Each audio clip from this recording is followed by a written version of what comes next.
नमस्कार दोस्तों, मैं संजय कुमार आज आपके सामने एक नए टॉपिक के साथ हूँ। आज का मेरा टॉपिक है बिहार में शिक्षा की समानांतर व्यवस्था। आज बिहार में शिक्षा की एक समानांतर व्यवस्था बन चुकी है।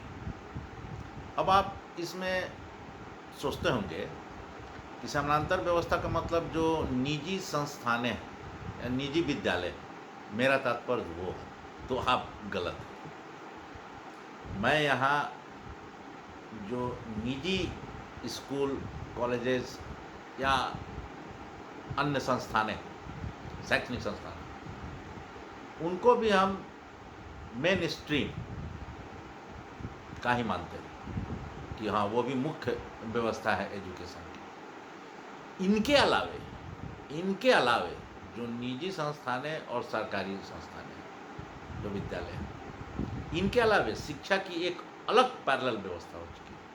अब इसको आप देखेंगे कि जो भी लोग अगर सुबह में टहलने निकलते हैं या किसी काम से आप निकलते हैं, तो आप देख लेंगे 4 बजे के बाद अगर आप निकल रहे हैं, 4:30 पौने 5 के आसपास में, तो आप एक चीज़ नोटिस कीजिएगा कि उतने सुबह में या तो टहलने वाले लोग निकलते हैं या कोई दूर से कोई आ रहे हैं जिनकी ट्रेन या फ्लाइट जो है उस समय पर है, तो वो इक्का दुक्के लोग आपको मिलेंगे जो वो गाड़ी से ट्रैवल कर रहे हैं। नहीं तो दूसरा सबसे बड़ा संख्या होता है, वे पहले क्लास से लेकर और +2 से लेकर और उच्च शिक्षा प्राप्त करने वाले बच्चे जो ग्रेजुएशन में हैं या मेडिकल इंजीनियरिंग या अदर्स जो शिक्षाएँ ग्रहण कर रहे हैं, वे सभी बच्चे, चाहे पीजी के बच्चे हों, कोई भी, इन सारे बच्चों को आप देखेंगे और इनकी पहचान आप आसानी से कर सकते हैं, क्योंकि इनके पीठ पर स्कूल बैग लदा हुआ रहता है। आप आसानी से समझ जाएंगे, क्योंकि ये बच्चे किसी न किसी जगह पढ़ने जा रहे हैं। वो पढ़ने का जगह ट्यूशन के रूप में हो सकता है या कोचिंग इंस्टीट्यूट के रूप में हो सकता है। और इस तरह की व्यवस्था यह बिहार के सुदूर गांव से लेकर और पटना के गलियों तक हर एक जगह यह एक मतलब पूरी तरह से यह विद्यमान है या हर जगह दृष्टिगोचर हो रहा है। इसको आप आसानी से देख सकते हैं। कोई भी व्यक्ति जो अगर सुबह उठता है, अगर 5 बजे के आसपास में अगर उठेगा, तो ये आप देख लेंगे, क्योंकि ये कार्यक्रम जो है सुबह 5 बजे से स्टार्ट हो जाता है और शाम के 7 बजे तक चलता है। अब इस चीज़ को अच्छे से समझने के लिए हम इन सारे बच्चों को 3 पार्ट में भाग देते हैं। पहला वर्ग में आता है पहले से 8वें वर्ग के बच्चे, दूसरे में आते हैं 9 से 12 तक, और तीसरे वर्ग में आते हैं ग्रेजुएशन और प्रोफेशनल कोर्सेज करने वाले बच्चे या पीजी के बच्चे। 3 पार्ट में बांटे। अब आए हम इसका एनालिसिस हम करते हैं, तो हम क्या देखेंगे कि जो प्राइमरी स्कूल के बच्चे हैं, यानी कि 1 से 8 के बच्चे, और यहाँ पर जो सरकारी विद्यालय हैं 1 से 8 के, इस में बच्चे जाते हैं। हाँ, बच्चे पूरे समय तक रहते हैं कि नहीं रहते हैं, पढ़ाई होती है कि नहीं रहती है, ये एक अलग विषय है, लेकिन यहाँ बच्चे जाते हैं, 1 से 8 तक के बच्चे जाते हैं। इनके पीछे कारण है कि सरकार के द्वारा विद्यालय में रेस्टोरेंट की जो व्यवस्था की गई और उनको एक टाइम का भोजन जो है मिड डे मील के रूप में उनको मिलता है, और दूसरा है कि वो 75% की उपस्थिति होगी तो उनको पोशाक का, छात्रवृत्ति का, पुस्तक वगैरह बहुत सारे जो है ऐसे मिलते हैं। तो गरीब के भी बच्चे जो हैं तो उनके भी गार्जियन उनको किसी न किसी तरीके से अपना भेज देते हैं। हाँ, लेकिन इस सरकारी विद्यालय के भी बच्चे सुबह में आपको मिल जाएंगे, लेकिन ये जो है 9 बजे के पहले तक ही इनका ट्यूशन चलता है और फिर 3 बजे के बाद ही ये 8 तक के बच्चे का ट्यूशन चलेगा, ये बीच में नहीं चलेगा। क्योंकि जो ये प्राइवेट जो स्कूल है वहाँ पर भी ये पढ़ाई होती रहती है और वहाँ पर भी बच्चे जाते हैं, तो ना सरकारी स्कूल के मिलेंगे ना प्राइवेट स्कूल के बच्चे मिलेंगे आपको इस टाइम में। मतलब 9 से लेके और 3 के बीच में 1 से 8 के बच्चे आपको कहीं पढ़ते हुए नहीं मिलेंगे। ठीक है, जब ये हो गया। अब यहाँ पर आइए, अब आप 9 से 12। अब 9 से 12 का जो बात आता है, 9 से 12 में हम इसको 2 भाग में बांट देते हैं, एक से 9, 10, 11, 12। तो 10 तक के बच्चे जो प्राइवेट स्कूलों में पढ़ते हैं वे भी बच्चे जो हैं अपने स्कूल आवर में आपको कहीं भी ट्यूशन पढ़ते हुए नहीं मिलेंगे, क्योंकि प्राइवेट जो भी स्कूल्स हैं बिहार में उसमें से प्राइवेट स्कूल में मान लीजिए आप 100% 10 तक स्कूल चलता है और वहाँ पर बच्चे की उपस्थिति रहती है। अब आए आप सरकारी स्कूल। सरकारी स्कूल यानी हाई स्कूल, माध्यमिक विद्यालय जो, वहाँ 9 से 10 के बच्चे 90% विद्यालय में पढ़ने के लिए नहीं जाते, वो सिर्फ उनका नामांकन होता है और उनका जो है परीक्षा होता है बस, और इसी कार्य के दरमियान वो विद्यालय में जाते हैं।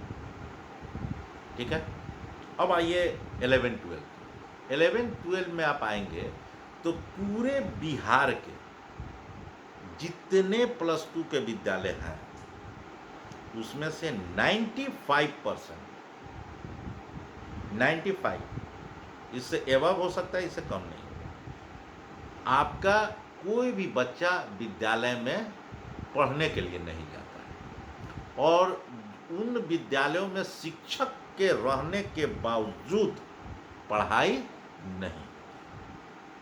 इसका कोई भी जो भी पत्रकार हैं या प्राधिकारी हैं वो किसी भी विद्यालय में, आप किसी भी शहर के, किसी भी गांव के, कहीं पर भी आप विजिट करके आप पता लगा सकते हैं कि उन विद्यालयों में हजारों के संख्या में बच्चों का एडमिशन हुआ है और आप किसी समय आप वहां पर पहुंच जाएं और आप देख सकते हैं कि उसमें कितने % बच्चे उपस्थित हैं और कितने बच्चे वहाँ पर पढ़ाई हो रही है। यह एकदम ओपन सेक्रेट है।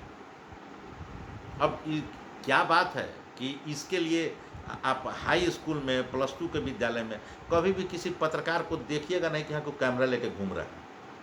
अगर उसको घूमना होगा ना तो वो प्राइमरी स्कूल में जाके घूमेगा, लेकिन आपको हाई स्कूल में और +2 के विद्यालय में कैमरा लेके वो नहीं घूमेगा। अब इसके पीछे क्या कारण है, यह एक अलग टॉपिक, इसके पीछे क्या बात है क्या नहीं, इस पर भी हम लोग बात कर सकते हैं, लेकिन जो अभी हकीकत है पहले हम लोग उस पर बात करें। अब आइए आप प्राइवेट विद्यालय, तो प्राइवेट विद्यालय में भी आपको 90% बिहार के जो CBSE बोर्ड के स्कूल है, 90% मैं बोल रहा हूँ, प्राइवेट, सरकारी नहीं, प्राइवेट अब बोल रहा है कि प्राइवेट में भी बच्चों का नाम है, नामांकित है और वो बच्चे या तो इसी शहर में रहकर कहीं दूसरी जगह पढ़ रहे हैं या वो बच्चे आपको दिल्ली में या पटना में या कोटा में कहीं पर भी हैं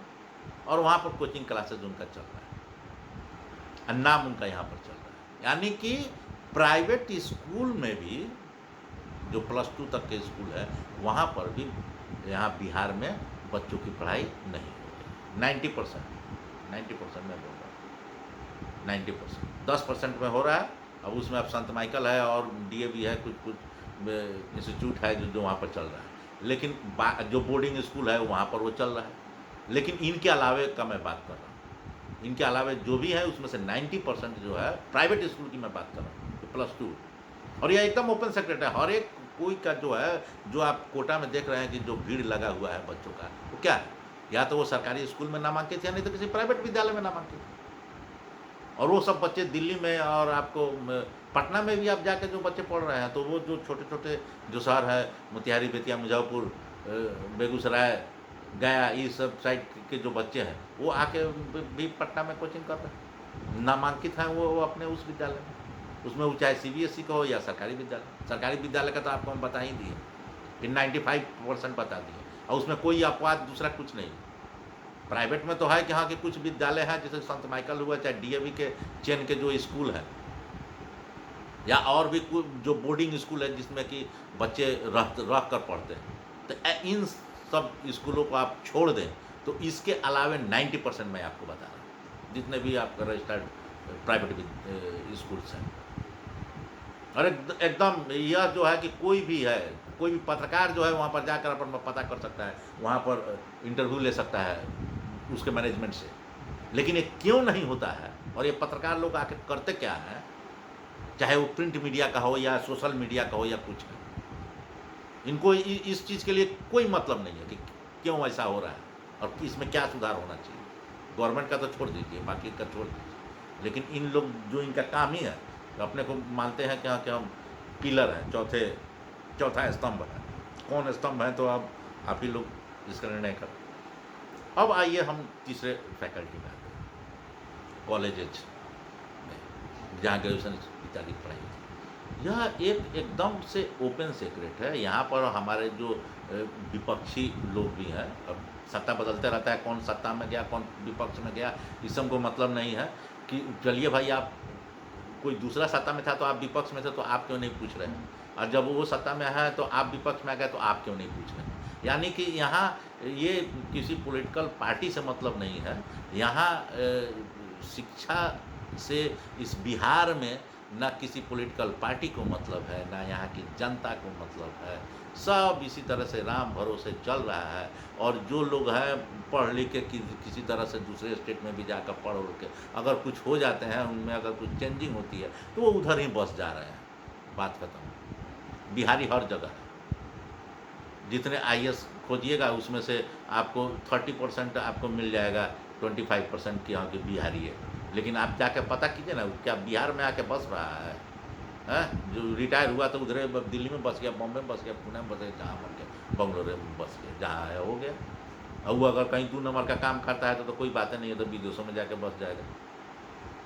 तो ऐसे जो लोग हैं तो वो अपना पढ़े लिखे अपना यहाँ से चल दिए। अब बाकी जो यहाँ है उसको सबसे कुछ मतलब है नहीं, किसी तरह से उसी पार्ट में वो लूट का हिस्सा बन के अपना काम कर रहा है। अब यहाँ पर आइए, जब तीसरा पार्ट जो हम लोग बात कर रहे हैं ग्रेजुएशन लेवल या उसमें, अब यह भी एकदम ओपन सीक्रेट है कि आप किसी भी महाविद्यालय में आप चले जाएँ, कॉलेज में चले जाएँ, और वहाँ पर उसकी जो भी फैकल्टी, जैसे हिस्ट्री है, ज्योग्राफी है, साइकोलॉजी है, फिजिक्स है, केमिस्ट्री है, बायो है, जो भी फैकल्टी है, आप ये सब में आप नामांकित कितने बच्चे हैं उनको आप देख लीजिए।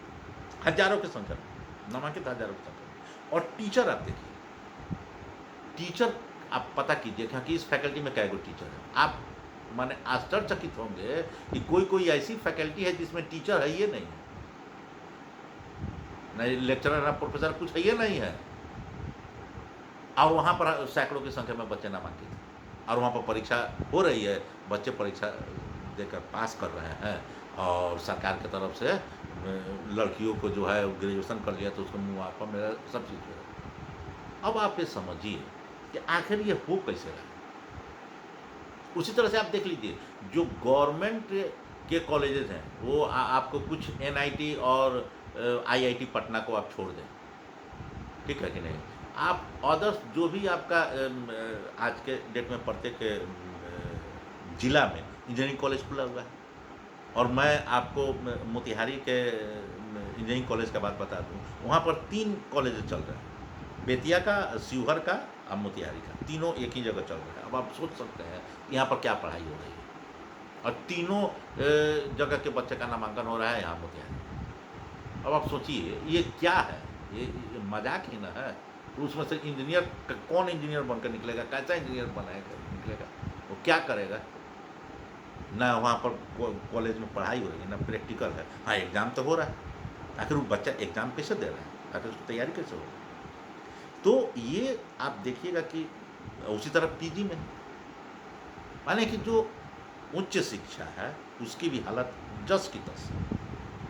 अब क्या है, ये जो पैरेलल व्यवस्था है, अब उसमें से कुछ लोग जो है बेरोज़गार हैं या किसी दूसरी जगह नौकरी कर रहे हैं, किसी सरकारी इंस्टीट्यूट में नौकरी कर रहे हैं, तो वो अपने कॉलेज में नहीं पढ़ाकर वो अपने घर पर ट्यूशन दे रहे हैं, अपना कोचिंग चला रहे हैं, और वहाँ पर ये पैरेलल जो आपका एजुकेशन की व्यवस्था है, और इन व्यवस्थाओं के तहत बच्चे पढ़ रहे हैं अलग, किसी के यहाँ ट्यूशन में जाके पढ़ रहे हैं या कोचिंग में जाके पढ़ रहे हैं, और एग्ज़ाम दे रहे हैं उन हाई स्कूल का, मैट्रिक का, +2 का, ग्रेजुएशन का, और इस यानी कि 9th क्लास से लेकर एबव जितने भी क्लासेस हैं बिहार में और जिनकी भी पढ़ाई हो रही है, वो तो सरकारी में तो आपका करीब करीब पूरी तरह से आप उसको मान सकते हो। जब 90% है तो उसको क्या माना जाएगा, उसको 100% माना जाएगा, दूसरा क्या बचता है। और प्राइवेट में भी है तो वो 10 तक की पढ़ाई वहाँ पर हो रही है, 10 तक के बच्चे पढ़ रहे हैं। लेकिन 10th के ऊपर में जाइएगा तो प्राइवेट में भी वही स्थिति है, वो भी अपना पैसा ले रहा है, लेकिन बच्चे जो है वो किसी न किसी प्राइवेट ट्यूशन ले रहे हैं या कोचिंग में जा रहे हैं, और इस तरह के ले रहे हैं। अब आप इसमें देखिए कि अब इसके लिए क्या किया जा सकता है। अब इसमें मैं सिर्फ इतना ही कहूँगा कि अगर लोगों के अंदर इच्छा शक्ति हो, और सिर्फ गवर्नमेंट ही नहीं कर सकता है। आप यहाँ देखिए कि आप अपने हित के लिए लोग, अगर किसी को सरकार की तरफ से कुछ पैसा अगर मिल रहा है या राशन मिल रहा है, तो राशन के लिए कितना जो है लड़ते हैं, झगड़ते हैं कि हाँ कि उनका नहीं मिला, ऐसे हुआ वैसे हुआ, इसके लिए वो लड़ जाएंगे। ठीक है, अगर खाद नहीं मिल रहा है तो उसके लिए लड़ जाएंगे। लेकिन उनके बच्चे हाई स्कूल में जा रहे हैं और वहाँ पर क्लासेस नहीं चल रही है, वो ट्यूशन में जा रहे हैं, इसके लिए अपने बिहार के किसी भी इलाके का कोई भी गार्जियन खड़ा हो रहा है? नहीं खड़ा हो रहा। कोई भी पत्रकार इसको खोज रहा है? नहीं खोज रहा है। कोई भी नेता इसको खोज रहा है? नहीं खोज रहा है। और इसमें देखिए कमाल देखिए, 9 से ऊपर के जो स्कूल है उसका अध्यक्ष होता है वहाँ का लोकल विधायक। अब मिला लीजिए, अब वहाँ जो कुछ भी हो रहा है वो विधायक के देख रेख में हो रहा है। यानी कि वो सारा मैनेजमेंट वो किस तरह से हो रहा है, यानी कि सब कोई वाकिफ़ है, और इसमें सब कोई मिला हुआ है, तो आखिर उसमें से खोजेगा कौन? वो चाहे विधायक है तो सत्ता पक्ष का है या विपक्ष का होगा, वही ना होगा। तो बिहार में तो भाई कौन सत्ता में है कौन विपक्ष में है कुछ पता नहीं चलेगा, एक दिन में पलट जाएगा कि हाँ या सत्ता का हो गया अभी विपक्ष का हो गया। या भाई तो मेरा ये कहना है कि सत्ता हो या विपक्ष का हो, कोई हो, तो आखिर आपके इलाके का स्कूल है, आपके स्कूल के आपके इलाके के बच्चे हैं, तो उस पर ध्यान देना, आप चाहे सत्ता में रहें चाहे विपक्ष में रहें, आपका काम है कि नहीं है? तो क्यों नहीं आप इसको खोज रहे हैं? यानी कि आप भी यहाँ कुछ ना कुछ खिचड़ी पक रहा है। प्राइमरी स्कूल में तो खिचड़ी पकता है तो वो तो जग जाहिर है, और उसको तो बर्बाद किया जा चुका है। खाना विद्यालय ना होके वो एक रेस्टोरेंट बना दिया गया, जहाँ पर एकदम प्रत्येक दिन मेनू के आधार पर खाना बन रहा है। खाना अगर बच्चे नहीं खाएंगे तो आप पर तुरंत कार्रवाई हो जाएगी, लेकिन बच्चे पढ़ नहीं रहे हैं, इस पर आपको कोई कार्रवाई होने नहीं जा रहा है। उसके लिए आपको कोई दिक्कत नहीं है, क्योंकि 90% जो प्राइमरी स्कूल है 1 से 5 के जो विद्यालय है वो उसमें 5 शिक्षक ही नहीं है 90% विद्यालय में। अब आप सोच सकते हैं जहाँ 5 क्लास चल रहा है वहाँ पर 5 बच्चे ही नहीं हैं। उसी तरह आप देख लीजिएगा तो 50% ऐसे 1 से 8 के विद्यालय हैं जहाँ पर 8-9 टीचर ही नहीं हैं। तो जब पूरे टीचर नहीं होंगे तो इसका मतलब है कि ज्वाइंट क्लासेस चलेगा, और जब ज्वाइंट क्लासेस चलेगा तो आप वैल्यू एडेड एजुकेशन कहाँ से दीजिएगा भाई? वैल्यू एडेड एजुकेशन होगा? नहीं होगा। और अगर गवर्नमेंट जो है आज के डेट में इलेक्ट्रॉनिक मीडिया है, हर चीज़ का रिपोर्ट मांगती है कि हाँ व्हाट्सएप पर कीजिए, ट्रेनिंग कीजिए तो व्हाट्सएप पर कीजिए, तो वो ऐसा कर सकती है कि नहीं? आप अगर मॉनिटरिंग करना चाहें तो आप कर सकते हैं कि नहीं? कि जो आपका पदाधिकारी है, प्रखंड लेवल का जो बीओ पदाधिकारी होता है, उसको आप प्रत्येक विद्यालय के हेडमास्टर को उस ग्रुप से आप जोड़ दें। प्रत्येक विद्यालय में जो शिक्षक वहाँ जा रहे हैं, अपना अटेंडेंस बना के 9 बजे अगर पहुँचना है तो 9 बजे अपना पहुँचा, 9:15 में रजिस्टर के साथ सभी शिक्षक उपस्थित हुए, एक फ़ोटो खींच के व्हाट्सएप पर भेज दीजिए। फिर 10 बजे जब बच्चा का अटेंडेंस बनता है, प्रत्येक जो क्लास टीचर जाके अटेंडेंस बना रहा है, वो अटेंडेंस जो बच्चा का बना और बच्चे उपस्थित हैं, उस सारा का फ़ोटो खींच के आपको भेज दिया जाए। आप गिन लीजिएगा कि नहीं कि कितने बच्चे हैं और क्या है। प्रत्येक दिन अगर यह काम किया जा रहा है तो कहाँ से भ्रष्टाचार होगा? तो आप तो भ्रष्टाचार खत्म हो इसके लिए तो आप इच्छुक है नहीं कि हाँ कि इसमें पढ़ाई हो। अगर मंशा अगर सही रहे कि नहीं कि हमको एजुकेशन को ठीक करना है तो ठीक तो हो ही जाएगा। अब हाई स्कूल में टीचर्स के रहते हुए पढ़ाई नहीं हो रहा है तो आप बनाइए ना कि हाँ कि भाई कि 10 बजे बच्चों का उपस्थिति लेना है और भेजना है। तो बच्चा वहाँ रहेगा नहीं तो फ़ोटो खींचेगा कि एक भी बच्चा नहीं है, आपको पता नहीं चलेगा कितना बच्चा आ रहा है जा रहा है। तो आप पता कर लीजिएगा कि नहीं पता कर लीजिएगा, बैठे बैठे पता कर लीजिएगा, आपको जाने का भी ज़रूरत नहीं, सिर्फ एक आदेश निकालना हो जाएगा। तो बेमतलब का तो आदेश तो बहुत सारा निकलता रहता है, लेकिन काम का जो आदेश है जिससे कि यहाँ की शिक्षा में एक सुधार हो सकता है, उस पर तो किसी का ध्यान नहीं जा रहा। तो ये जो हमारी जो शिक्षा की आज जो दुर्दशा है और यह पैरेलल शिक्षा व्यवस्था जो बना हुआ है, वही इसको बचाए हुए है कि बच्चे जाकर ये जो ट्यूशन और कोचिंग अगर नहीं रहे और नहीं चलता रहे तो ये जो बच्चे जाकर जो परीक्षा दे रहे हैं ना, ये परीक्षाओं नहीं देने लायक रहे। जिस तरह से सरकारी विद्यालयों में जो पढ़ाई हो रही है और जिस तरह से बच्चे पढ़ रहे हैं, तो 8 तक तो किसी तरह लिपापोती हो जाता है, लेकिन 9 से ऊपर के जो बच्चे हैं अगर ये कोचिंग इंस्टीट्यूट में नहीं जाए तो वो कोई भी बच्चा जो है वो परीक्षा पास करने की स्थिति में नहीं होगा। तो इसके लिए सभी को, समाज के सभी वर्ग को, इसमें हम किसी को आरोप लगा के बच नहीं सकते हैं। इसमें जो शिक्षक हैं वो भी सिर्फ आरोप लगा देंगे कि गवर्नमेंट ये नहीं कर रही है। नहीं, आप करना नहीं चाह रहे हैं। इसमें शिक्षक भी दोषी है, सरकार भी दोषी है, अभिभावक भी दोषी है, जनता भी दोषी है, पत्रकार भी दोषी हैं, पदाधिकारी भी दोषी हैं। सभी हर एक को अपने गिरेबान में झांकना होगा और हर एक जो है अपने कार्य को सही ढंग से संपादित करे, तभी जाके हमारा बिहार में शिक्षा का सही ढंग से विकास होगा। और हम वो हैं जो पूरे दुनिया को पढ़ाते थे। नालंदा यूनिवर्सिटी हमारे ही यहाँ था और आज स्थिति ये है कि हमारे बच्चे बिहार छोड़कर दूसरे स्टेट में जाकर पढ़ रहे हैं। तो कितने शर्म की बात है। हमको अपने वो पुराने दिनों को याद करना पड़ेगा और उसके लिए हम सबको मिलकर एक प्रयास करना पड़ेगा, तभी हमारा जो है शिक्षा व्यवस्था दुरुस्त होगा और ज़रूर दुरुस्त होगा। मुझे पूरा विश्वास है कि एक ना एक दिन फिर हम लोग पूरे विश्व को ज्ञान देंगे, ऐसी स्थिति में हम लोग पहुँचेंगे। धन्यवाद, मिलते हैं फिर अगले वीडियो में। मेरा वीडियो अगर आपको पसंद आया तो मेरे चैनल को सब्सक्राइब कीजिए, वीडियो को लाइक कीजिए और शेयर कीजिए। धन्यवाद, मिलते हैं फिर अगले